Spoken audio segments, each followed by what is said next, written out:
welcome back to my channel. This is Leo's Nerd Talk, and today we're going to be talking about Bad Boys Ride or Die. So let's get into that.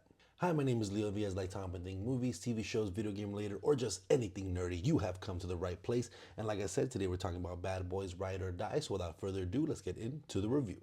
Now, I was pretty surprised when they were releasing trailers for this movie that we're going to get another Bad Boys movie. It was already pretty surprising when we got the previous one, Bad Boys for Life, and getting a sequel to that one was kind of surprising, but I'm glad that we did. This was a super fun movie. It continues on the story from the previous movie, and it's just a good time. Like, it's a very surprisingly well-made movie. Even Bad Boys for Life was surprisingly probably the best out of the franchise so far. But before we get into review, make sure to hit that like and subscribe button. I'd love to hear you guys' thoughts about the entire Bad Boys franchise. Let me know what you thought about this movie in the comment section down below. And without further ado, let's go ahead and get into the pros. And my initial pro is that I like the plot to this movie. I like the setup to this movie where we have Captain Howard, who was killed in the previous movie by Will Smith's Mike Lowry's son due to some cartel activity and stuff. They're building upon that. And as we see in the trailers, Captain Howard is getting framed for being kind of in cahoots with the cartel for many, many years, and Mike, Larry, and Marcus are on this kind of journey to try to wipe his name clean, excuse me, and ensure his legacy that he wasn't a bad man, that he's just being framed. Now, we've seen that premise before, so it's not anything new or special. Someone being framed and someone else trying to clear their name or whatever. But I do like how it's so close to the heart for Marcus and Mike. It's close to the heart for a lot of different people as well that were obviously family of him, that were family in a sense with through Mike's family and Marcus's family and stuff, where they're all super close together. This is the family, it's kind of in a sense a Fast and Furious trope now at this point, with their kind of like little group of who their family is, who they can trust and stuff. But I do enjoy that setup, and I do enjoy the journey that Marcus and Mike have to go through. And speaking of Marcus's journey, I do like kind of what they did with the character. It was a little strange at first to kind of accept what they were trying to do, but as the movie goes on, it kind of just becomes a little bit more part of the story, and it's kind of a little bit more kind of more of a emotional excuse me for my stuttering, kind of more of an emotional part of the story, where this is still a big action comedy buddy cop movie. I feel like this movie has probably the most amount of emotion out of any of the Bad Boys. Obviously with the previous Bad Boys for Life, where we have Mike getting shot, that's obviously a big kind of shocker for people that were fans of the Bad Boys, seeing Mike finally being able to get hurt and him being so vulnerable. And now seeing Marcus going through his kind of little scare, his little medical scare that we get here in the first about 20, 15 minutes of the movie, and him going through this little kind of spiritual journey, kind of brings a new life to him, a new spirit to him, where he thinks he can't die. It's not his time yet, and he's just a lot more jolly and spiritual. And then we have Mike's character, where for the most part, all the movies show him as a character that is kind of invulnerable, someone that can't be killed, someone that can't be hurt. And we throw in the obstacle of him getting panic attacks now, because now he has more at stake. Before, he was just this playboy. Now he has a wife. Now he has a son. There's so much more at stake for Mike Larry. So him having these panic attacks throughout the film, it actually brings a new nature to his character that I really enjoyed, where he's still this badass character, but there's much more emotion, there's much more layers. So both of Marcus and Mike just have so many layers that have been put on top of them that make their characters a lot more enjoyable. They were always great from the beginning. I've always loved the Bad Boys franchise, but it just makes it more enjoyable to see these characters have so much more depth, especially now that they're a little bit older, they're a little bit more mature, they have more at stake for themselves. It's nice seeing these characters grow into what they are in this movie, and I absolutely love them in this one. Now, like I said, it is a little bit more emotional than the other previous films, but this still is an action-packed comedy movie. So let's speak on the action part.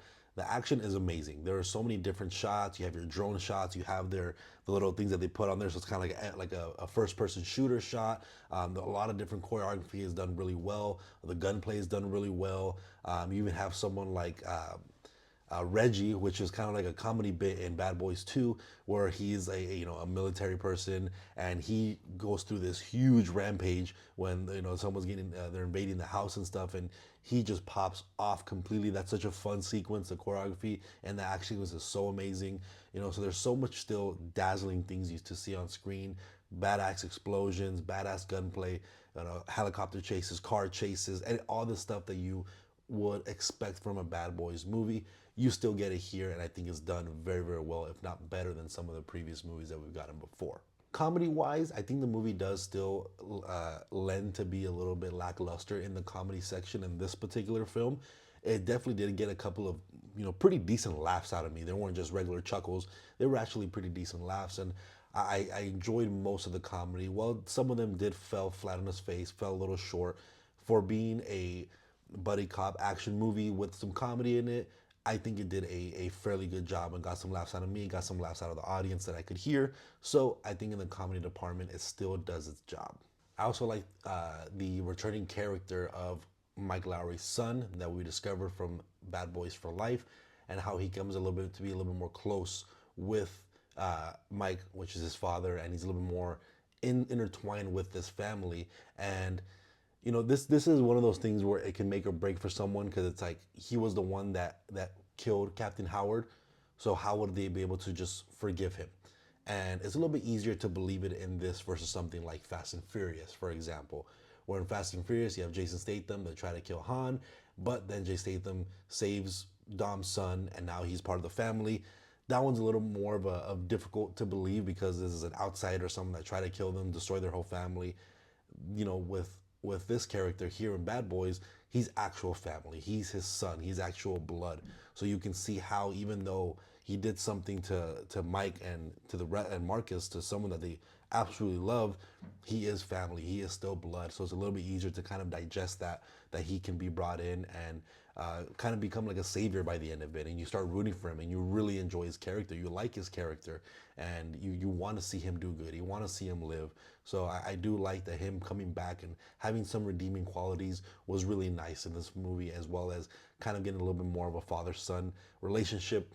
Not doesn't go too deep into that portion of it, but it goes deep enough where it's believable. It doesn't seem like it's over the top, where it seems unrealistic how they can kind of just squash their beef right then and there.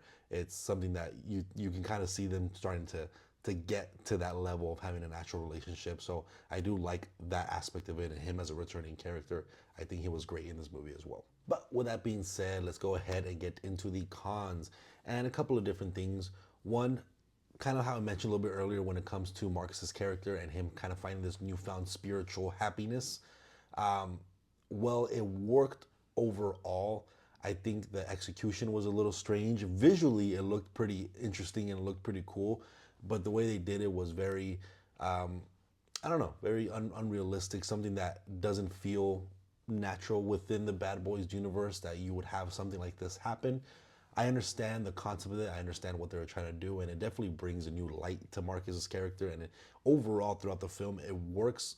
But just the way they kind of initiated that sort of thing that goes on, with his like kind of spiritual happiness and him being aware and all this different kind of things. And it was also a recurring joke throughout the entire movie, where it wasn't just all about the emotional and being spiritually happy and kind of finding this found new life. It was also a recurring joke, and that recurring joke to me was funny at times. There was better ones and other ones than not, but it's something that was recurring that wasn't always funny. Something that was recurring that didn't make sense at the same time. So it was interesting, but I don't think it was fully executed properly. Another thing is our main villain. While I do like his menacingness, he definitely seems like someone that would be a good villain. Besides him being somehow involved with Captain Howard, there wasn't enough emotional stake between their characters. And I feel like his character wasn't fleshed out enough. Where in Battle Boys for Life, we had a character that, a villain that was definitely fleshed out and definitely emotionally attached to our main two protagonists. This antagonist wasn't as invested, and it was just them trying to cover their tracks. So more so than they want to do something bad to Mike and Marcus. So The villain was good. They definitely were menacing, but it didn't have a huge payoff like I wanted it to.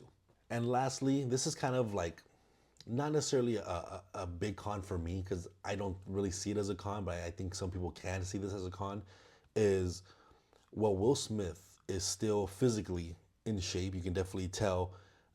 You have Martin Lawrence, who plays Marcus, who definitely isn't in the best of shape anymore. And it might be unbelievable for him to be running around doing all this action, fighting people, and all that stuff. And I bring this up only because a couple of my buddies of mine, when we watched the trailer for the first time, they mentioned this.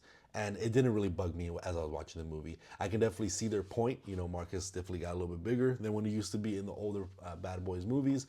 But overall, I think it still works. They both are still great actors. They can, film these action sequences still great. They still have that comedic relief when in between action sequences. So to me, it didn't really bug me as much, but I wanted to point it out because it might bug some people where they're just like, this is so unrealistic. They would not be able to do this anymore. Shouldn't they be retired?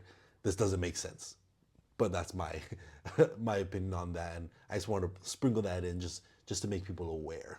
But overall, let me know what you guys thought about Bad Boys Ride or Die. I thoroughly enjoyed it. I had a great time in the movie theater. It was not a packed theater, but it was still a fun one. There were some good chuckles and some audience reaction that always makes a movie fun. But let me know you guys' thoughts of this movie in the comment section down below. Let me know you guys' thoughts on the entire Bad Boys franchise.